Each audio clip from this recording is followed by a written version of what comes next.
Hello, and welcome to another Spotlight the Science, where we get to meet the researchers who have received research funding from the American Diabetes Association. My name is Marlon Pragnell, and I'm VP of Research and Science at the ADA. And today we're speaking with Dr. Katherine Sauder. Dr. Sauder is an associate professor in pediatrics at the University of Colorado, Denver, Anschutz Medical Campus, and she received her PhD in the area of behavioral health from Pennsylvania State University and her postdoctoral training in the area of pediatric nutrition from the University of Colorado. So Dr. Sauder's research examines how nutrition and other modifiable factors contribute to the early development of diabetes and obesity in vulnerable populations. She uses observational methods to identify key associations and then translates these findings into prevention strategies with potential for widespread dissemination and implementation. So current research projects focus on women of childbearing age, pregnant women and their offspring, and American Indian children. Welcome, Dr. Sauder. Thank you, Dr. Pragnell. It's a pleasure to be here today. Tell us a bit about the work you're doing.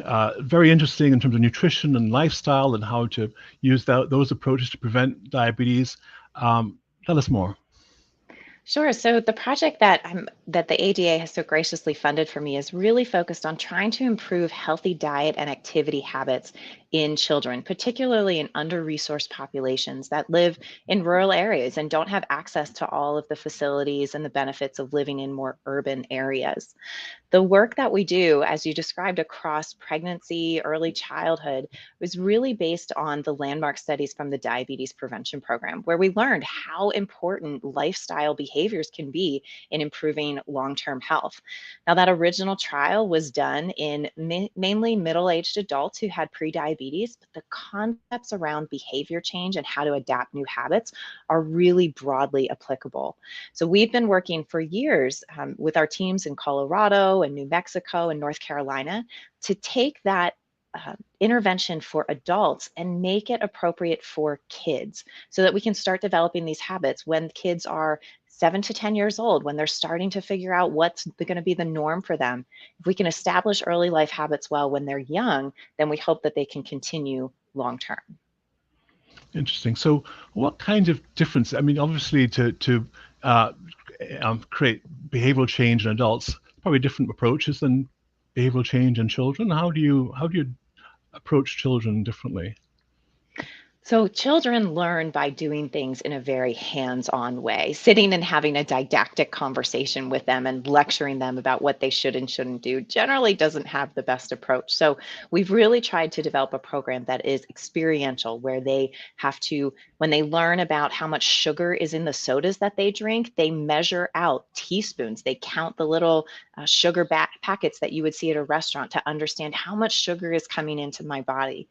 We have to talk about topics differently, health topics differently. We don't quite get into the details of what diabetes is and how all of the complications that can arise from it.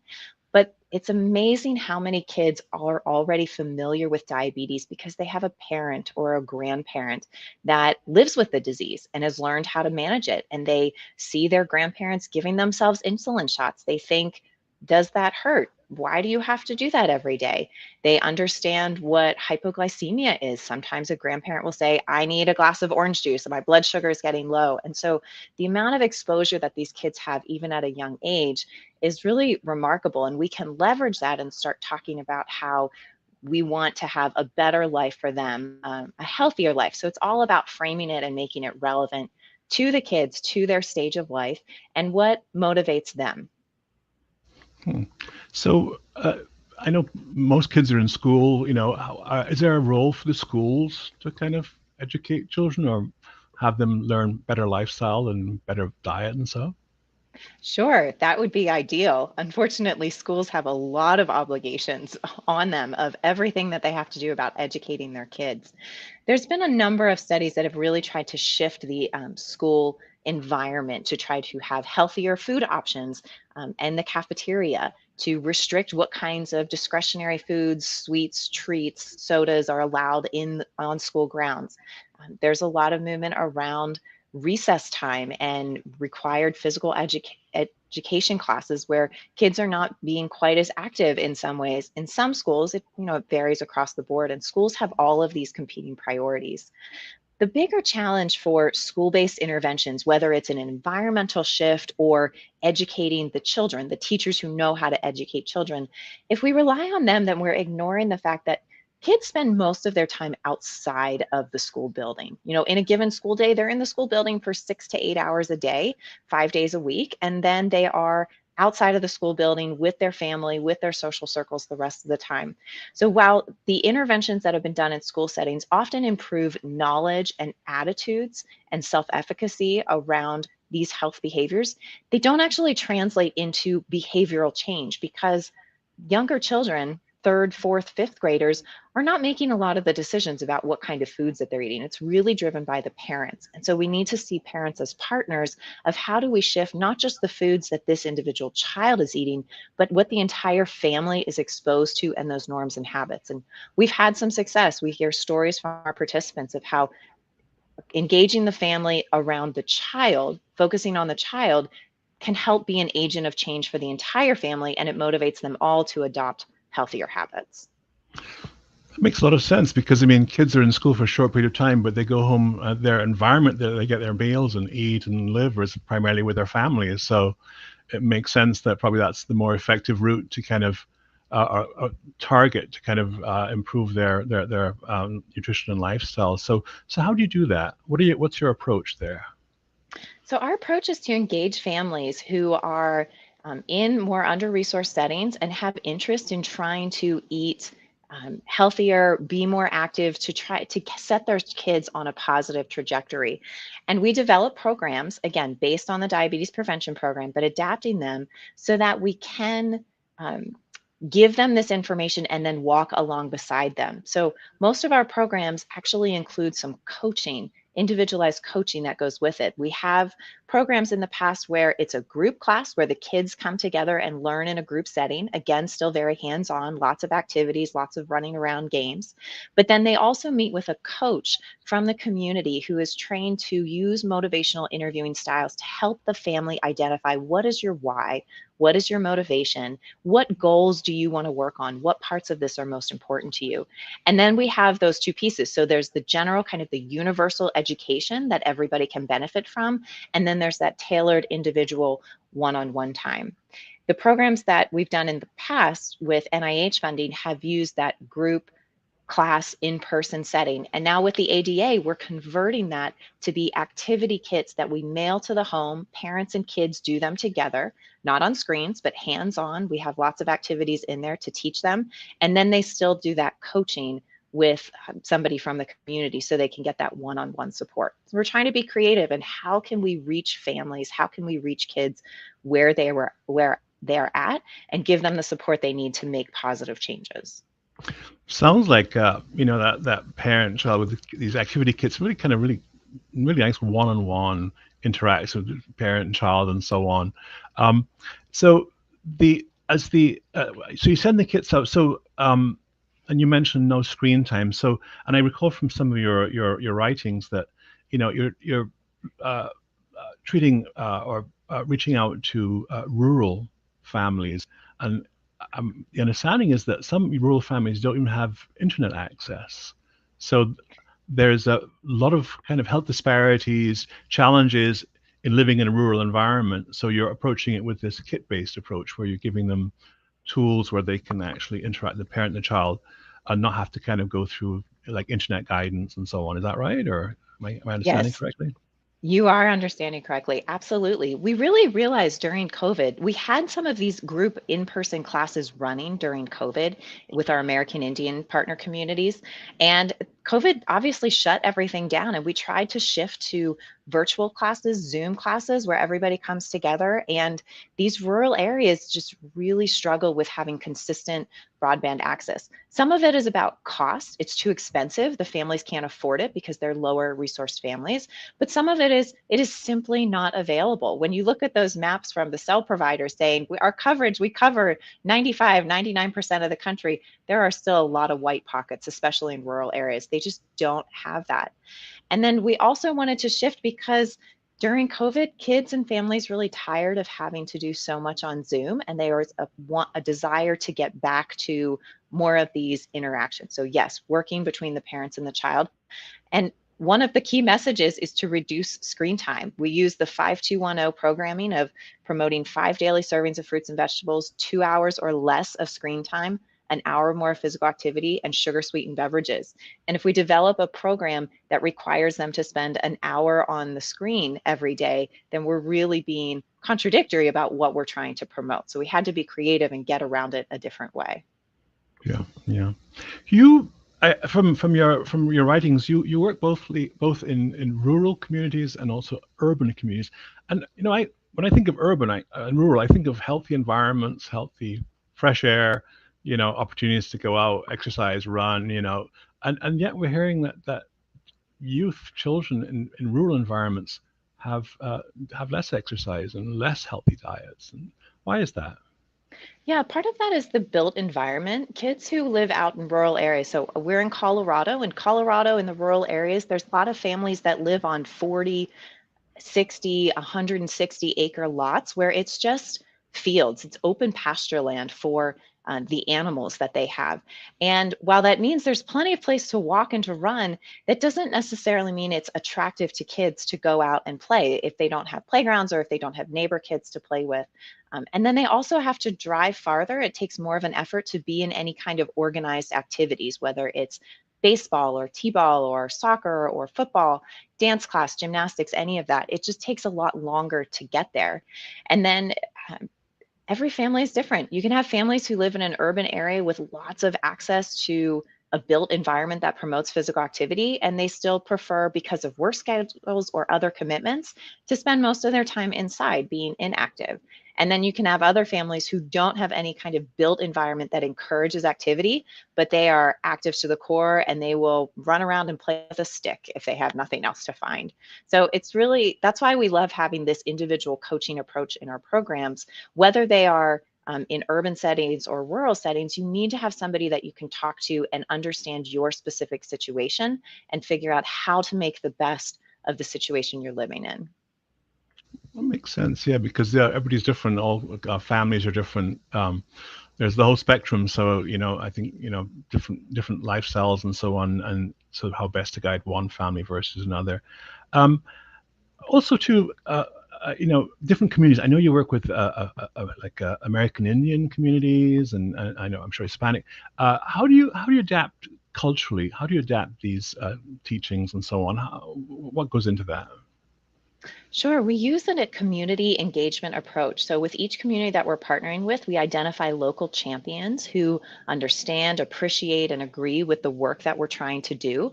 And then they can help us adapt our materials to make sure that it's appropriate language, that the examples, whether it's the language, literally the language, whether it's Spanish language or an American Indian tribal language or English, it's not just the language, but it's the examples and it's the pictures, the images. It's the understanding the underlying cultural norms. For example, in American Indian cultures, elders are very highly revered. They have a lot of experience and wisdom, and they deserve respect. And so in our American Indian classes, we often bring an elder from the community into one of the classes, and they do an interview similar to this, thinking about how things have changed in the tribe over time. What are the challenges they see in their community? What areas do they want to have some improvement in? We do the same kind of thing in our rural non-native settings or our communities where they're working in urban, predominantly Hispanic communities. There's a cultural bent there that we have to be understanding about the types of foods that are normal, and how do we help cultures develop healthier foods without making them adapt to one specific type of eating style. There are lots of foods in this world, lots of ways to make them healthier or unhealthier. And so we want to work with families to identify what is already familiar with them and how do we shift that along the spectrum to get it healthier for them. Yeah, nice. Um, so your work, you can't just roll out an intervention and just expect it to work because it sounds good. You want to do some roll out, have an intervention that works, and you show it works. and so you do trials, studies, and so on. How do you do those? How do you gather the information? How do you design it, and what are the steps in kind of Mhm. showing something works? Yeah, so the first step is what I just described, that community engagement. We may have a great idea and identify a community that is falling short on some of these health metrics. But if we go to them and say, we want to help you improve nutrition and activity, and they say, no, no, we're dealing with an opiate crisis, that's where we need help, then I'm probably not the best researcher to work with them. So we have to do that kind of needs assessment at the beginning and make sure that our values are aligned and we can work together well. So that's a process that starts probably a year in advance of actually putting together any kind of grant proposal or any kind of study protocol. So we engage with the community, and then we begin to think about what health outcomes are most important to shift here, and what is the existing evidence about how to do that successfully in the population, the target age range, the kinds of communities that we're working with. We have started with a pilot study. So that's what the ADA is funding for our team here, is a pilot study, which means we take the first year to really develop the curriculum, to adapt it, to work with the graphic designer, to make it very kid-friendly materials, to work with our community partners to test out the materials and present them to kids in the appropriate age range, see how they respond to it. And then we shift into a pilot study. We call it pilot because it's a smaller amount of kids. So we're only planning on including 60 kids in this pilot study with the ADA, and half of them will get the program we've developed. Half of them will get activity kits on STEM topics instead of diet and activity, because if they're going to take the time to be in the study, we need to give them something that's beneficial, that's useful for their time. So everybody gets kits, and then at the end of the study, we see, did they actually receive the kits? Do we have the logistics in place to make sure the kits get mailed and they arrive on time? Do they open the kits? Do they have all the materials? Do they spend the time going through the program? Do they do the coaching sessions? So it's all about these process measures and feasibility of, can we actually deliver it? And then that paves the way for doing a larger trial in the future to say, okay, we developed a program that is acceptable. They're actually going through the motions. Does going through the motions lead to health outcomes, improved health outcomes? And that's the behavior component. And that's also the weight, the diabetes risk factors, the fasting glucose, the fasting insulin, those pieces. So sometimes it feels slow. It's this iterative process. You have to start early on and it builds over time. But every step along the way, because we have diverse teams and a lot of community engagement, it gets better with each process. So by the end, we're hoping in 5 or 10 years, we'll have a program that could be scaled nationally and be effective in helping kids all over the US, urban or rural, to really develop these healthier habits while they are young, to set them on a healthier trajectory for the rest of their lives. Nice. Some of the work you're doing, for example, in the American Indian communities, you're expanding to other communities, and ultimately you want to make this as generalizable as possible, right? So you can kind of apply it to all children in all rural communities in these interventions. Um, so with the pilot studies, then how do these are remote people. These are families that live far away. How do you gather the information? How do you how do you weigh them? Do they weigh themselves? Do they come to the clinic, or what kinds of what do you do there? How to capture all these measures? We actually go to them. So we have a research assistant that's trained to do these assessments. We have remote supplies, so a scale and a height scale that we can take to the participant's home. Even things like blood draws, we're using some modern technologies. Instead of having a long needle and venipuncture where you have to have a phlebotomist or a nurse or somebody drawing blood, we have these newer systems that work almost like a continuous glucose monitor. It sits on the arm and it uses vacuum to make like a paper cut on the arm, and it sucks out the blood that we need, and it's just a small amount. The kid, it feels like a pencil poke, like it's not even a needle, and we can collect that in the field, stopper it, and then put it in our biohazard bags, drive it back to the lab, and do the assessments. We're really trying to go to them as much as possible and to collect the kind of data so that we can get objective data about how they're doing.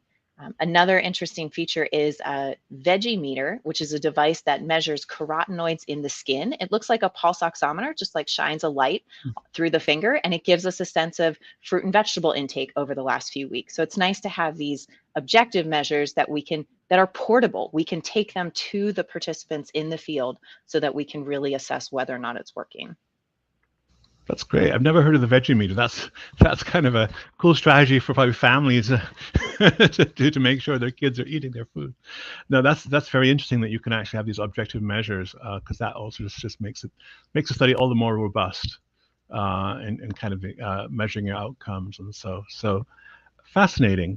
So then, assuming now you have you ultimately get to this large study and you show that this intervention, these kits to families do actually indeed help kids reduce their obesity levels, prevent the onset of diabetes. What's the next step after that?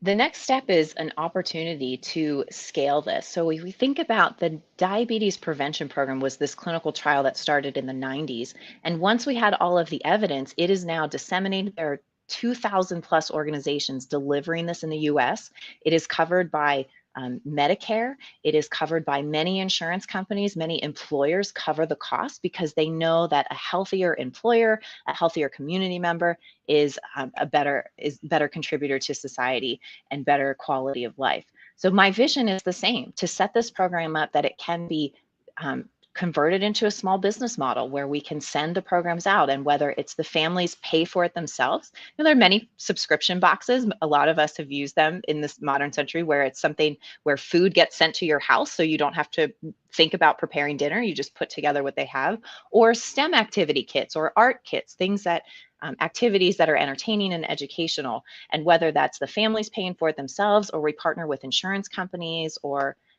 other payers that can support getting this out there, I think it's an opportunity to give them something interactive and fun that also has long-term benefits.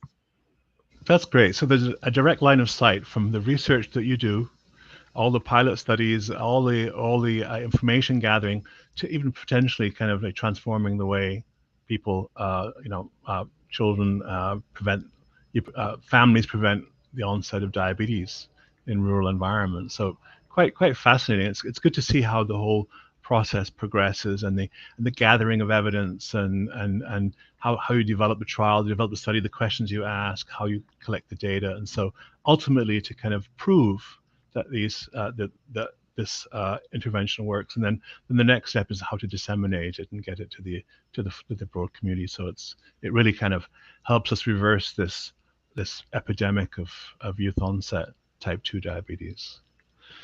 Absolutely Yes. fascinating.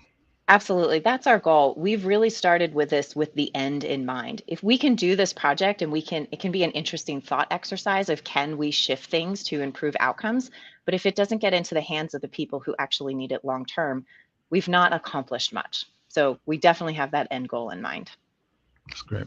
That's why also too, the ADA is funding research in this area as well, because we understand how important this is. You can develop therapies, drugs and approaches like that, but equally important, very, very important, is behavioral interventions, approaches to improve nutrition and lifestyle.